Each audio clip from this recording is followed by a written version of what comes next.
اگر آپ اللہ والے بن جائیں نا تو اللہ تعالیٰ کبھی آپ کو ضائع نہیں کرے گا۔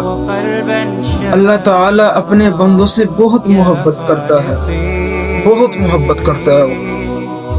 اللہ تعالیٰ قرآن میں فرماتے ہیں وَمِنَ النَّاسِ مَن يَتَّخِذُ مِن دُونِ اللَّهِ أَندَادًا يُحِبُّونَهُمْ كَحُبِّ اللَّهِ۔ لوگوں میں سے کچھ لوگ ایسے ہیں جنہوں نے لوگوں کے ساتھ ایسی محبت کر لی ہے، لیکن ایسی محبت کرنے کا حق اللہ کا تھا۔ اب ایسی محبت کیا، ہر وقت کوئی اس کے بارے میں سوچ رہا ہے، کوئی اس کے بارے میں سوچ رہا ہے۔ کیا آپ نے کبھی سوچا ہے کہ ہم نے اپنے رب کو جواب دینا ہے، ہم نے اپنے رب کے سامنے کھڑا ہونا ہے کل؟ تو آگے اللہ فرماتے ہیں والذین آمنوا اشد حبا للہ، اور جو ایمان والے ہوتے ہیں نا وہ سب سے زیادہ محبت اپنے رب سے کرتے ہیں۔ اللہ اکبر۔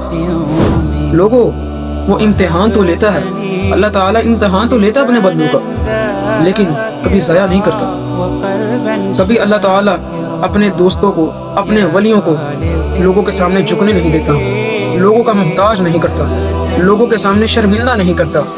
بس شرط یہ ہے کہ اللہ کے ساتھ دوستی کرو، اللہ کے ساتھ اپنا یارانہ پکا کرو، اللہ تعالیٰ کے ساتھ اپنا تعلق مضبوط کرو۔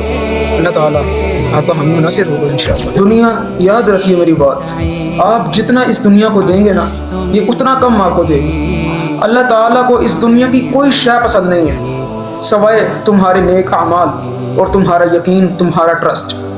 جب کوئی بندہ اللہ سبحانہ و تعالیٰ پہ ٹرسٹ کرتا ہے نا، اللہ کو بہت خوشی ہوتی ہے کہ میرے بندے نے میرے اوپر یقین کیا، پھر اللہ تعالیٰ اس کو ضرور کامیاب کرتا ہے۔ تو آج سے آپ اور میں عہد کرتے ہیں ہم انشاءاللہ اللہ والے بنیں گے اور اللہ تعالیٰ کو کبھی بھی شکایت اور گناہ کا موقع نہیں دیں گے۔